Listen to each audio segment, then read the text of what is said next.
Hello, so in this video I want to talk to you a little bit about the comprehensive community initiatives, but in Europe. And this is something that we'll discuss in class, obviously. You have a reading to do, and the idea here is to compare and contrast your own experience from what is done in Europe. So the text that I'm asking you to read is a text that has been written about these similar policies and the way they are being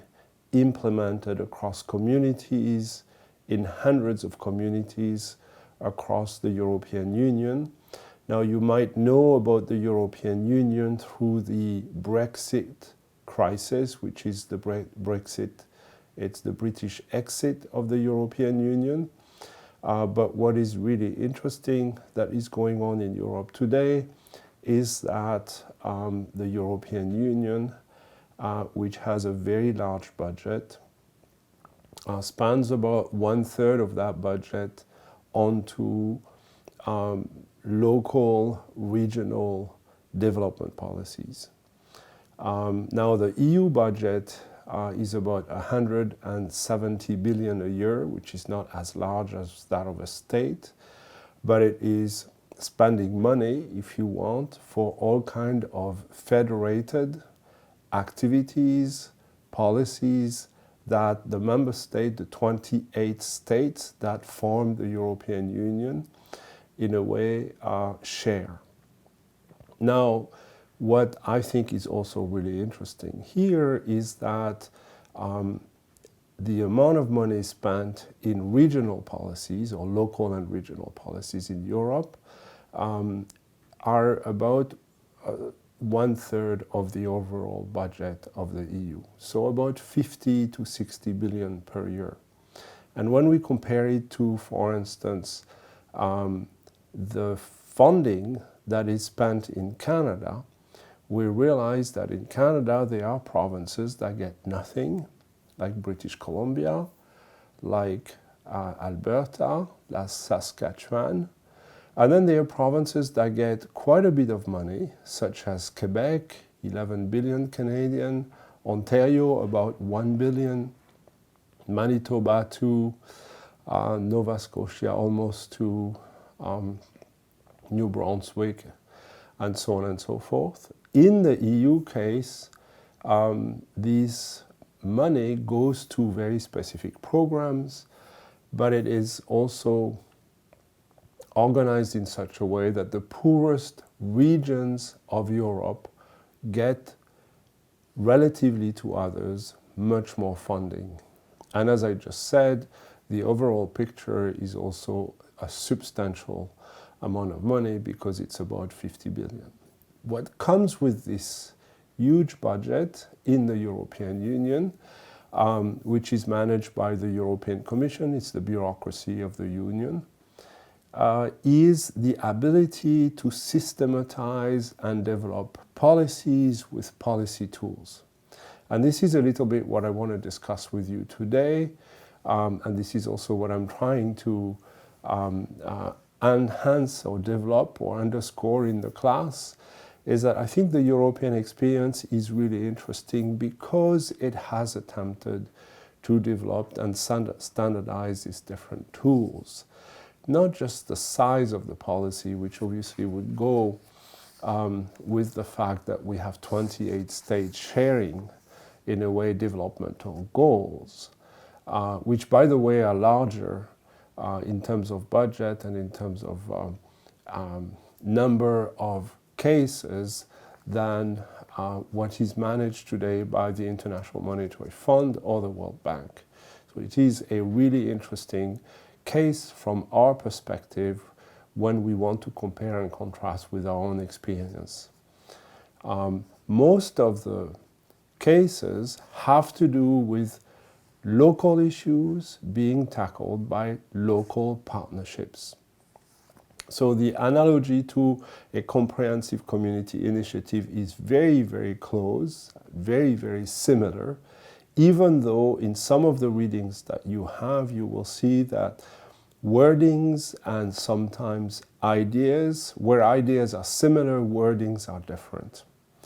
And I insist on this, that when ideas are similar, wordings are different, only because it is not a self-reflective policy. It is a policy that has been developed for Europeans, but in this class I use it as a self-reflective policy to allow you to think critically about the European experience, but also think and reflect critically about your own experience, so that you, in a way, identify the strengths, but also the weaknesses of the environments within which you work, but also identify maybe the strengths and the weaknesses that you can see abroad in the EU. So I was saying that one of the tools that I think is really particularly interesting is that the EU has the ability to basically create standardized procedures for the different communities that may be successful, and the communities, and they're, in a way, they're policy actors when they're successful in securing EU-level funding.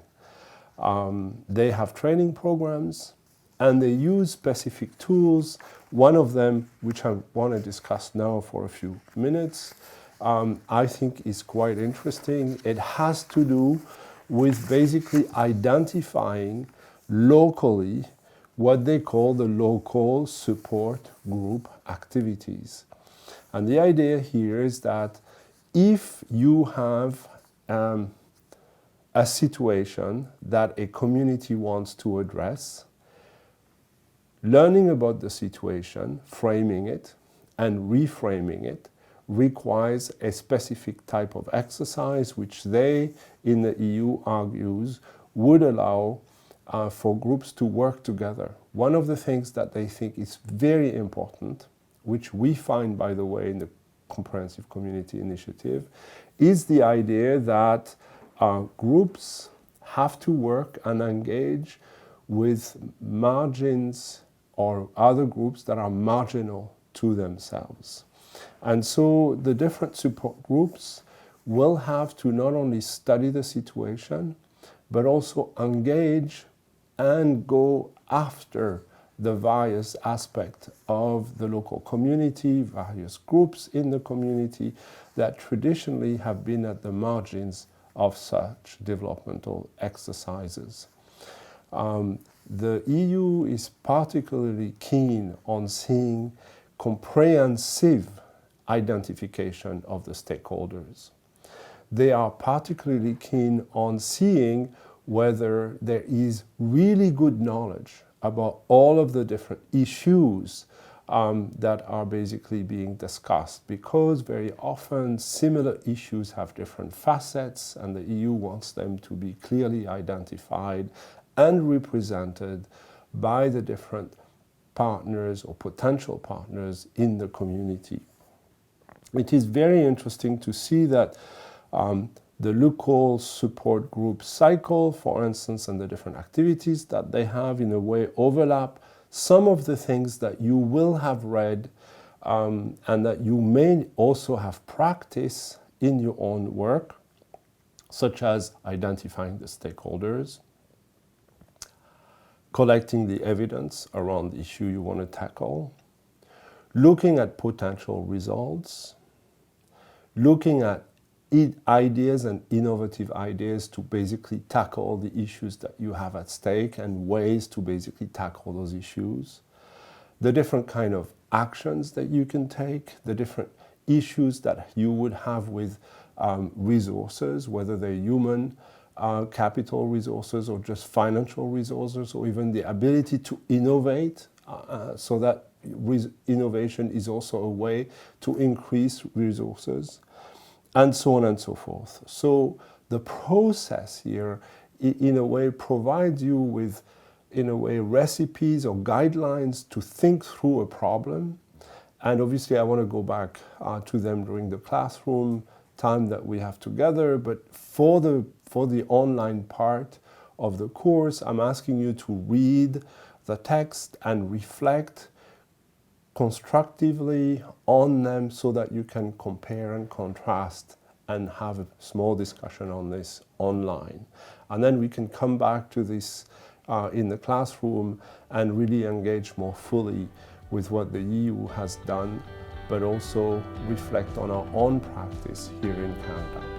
Thank you very much.